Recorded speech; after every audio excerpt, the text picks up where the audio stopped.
অবশ্যই করবে। সাকিব ভাই বাংলাদেশের হিস্ট্রিতে one of the best player, এবং উনি ব্যাটিং বোলিং ফিল্ডিং সব দিক থেকে টিমকে সাপোর্ট দিত। আমরা ওই জায়গাতে অনেক শূন্যতা ফিল করব, কিন্তু আমরা চেষ্টা করব যাতে আমরা টিম গেম খেলার মাধ্যমে আমরা সেই যাতে ফিল আপটা আমরা পূরণ করতে পারি। অবশ্যই ভারতের মাটিতে আমরা যেসব নর্মালি সব উইকেট দেখি, ব্যাটিং উইকেট দেখি, তো আমি আমার যে স্কিলগুলো আছে ওইগুলো আরও বেশি ফোকাস করার চেষ্টা করছি, যাতে আমি আমার মার্জিন অফ এরর যাতে আমার খুব কম হয়, ওই দিক দিয়ে আমি প্র্যাকটিসে অনেক বেশি ফোকাস করছি। এবং ডেথ ওভারে বিশেষ করে স্লোয়ার ইয়র্কার ওগুলোতে অনেক বেশি ফোকাস করেছে। সাকিব, আমরা যতবারই দেখেছি আসলে ভারতের বিপক্ষে আপনি ভালো বোলিং করেছেন। আপনার অভিষেকটা তো ওয়ানডে ফরম্যাটে, যদিও আপনার প্রথম ম্যাচে আপনি ভালো বোলিং করেছেন, বিশ্বকাপে ভালো বোলিং করেছেন। ভারতের বিপক্ষে সিরিজ সেখানে ভালো করলে আইপিএল খেলার সম্ভাবনাটা আসলে থাকে। আপনার আসলে ব্যক্তিগত এরকম ইচ্ছে আছে কিনা যে আসলে আইপিএল খেলার বা ফ্র্যাঞ্চাইজি লিগগুলো খেলার? দেখেন, আমি যদি ইন্টারন্যাশনাল ক্রিকেটে ভালো করতে থাকি, ফ্র্যাঞ্চাইজি ক্রিকেট অটোমেটিক আসবে। ফ্র্যাঞ্চাইজি ক্রিকেট আলাদাভাবে আমি কখনোই টার্গেট করি না। আমার ইন্টারন্যাশনাল ম্যাচগুলো যাতে আমি আমার সর্বোচ্চ দিতে পারি, এবং আমার টিম উইনিংয়ে যাতে আমার কম্বিনেশন থাকে, আমার পার্টিসিপেশন থাকে, ওই দিকে আমার ফোকাস থাকে, এবং মেইন ফোকাসটা থাকে যাতে আমরা জিততে পারি, এটাই আমাদের মেইন ফোকাস। আর ইন্টারন্যাশনালে ভালো খেলে ফ্র্যাঞ্চাইজিগুলো অটো আসবে, ওটা নিয়ে আমি কখনো চিন্তা করি না। আমরা এখানে আসলে অনেক দিন ধরে প্র্যাকটিস করছি।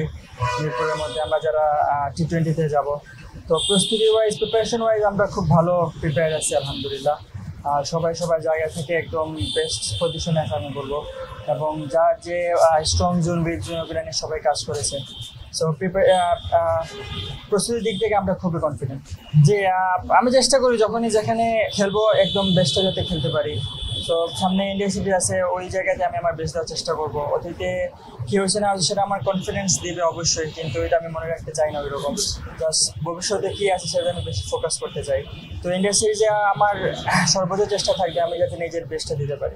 ব্যাটিং উইকেট, বোলিং উইকেট আসলে গুড লেন্থ সব জায়গাতেই গুড লেন্থ, এবং আমি মনে করি আপনি যদি লাইন ওয়াইজ বোলিং করতে পারি এবং আমরা প্লেনিং ওয়াইজ বোলিং করতে পারি, ব্যাটিং উইকেট হোক বোলিং উইকেট হোক, সেখানে পেসাররা তাদের সর্বোচ্চ দিতে পারবে এবং টিমের জন্য বেস্ট জিনিসটা নিয়ে আসতে পারবে। হয়তো ব্যাটিং উইকেটে একটু রান বেশি হবে, কিন্তু এই রানটা যদি আমরা মিনিমাইজ করতে পারি, 180-র জায়গায় 160 রাখতে পারি, সেটা আমাদের জন্য প্লাস পয়েন্ট। তো আমাদের ওই দিকেই ফোকাস থাকবে। আমরা পেস বোলিং আমরা পুরো একটা বোলিং ইউনিট, স্পিন পেস সব আমরা অনেক আলহামদুলিল্লাহ আমরা কনফিডেন্ট আছি, আর ইনশাল্লাহ আমরা ভালো কিছু একটা উপহার দিতে পারবো। আসলে ইয়াং এক্সপিরিয়েন্স ক্রিকেটে আমি ওটা খুব একটা মেজর ফ্যাক্টর হিসেবে দেখি না, কারণ হলো গিয়ে ক্রিকেট যেদিন যে বেস্ট খেলবে সেই ভালো খেলবে এবং ওই টিমটাই জিতবে।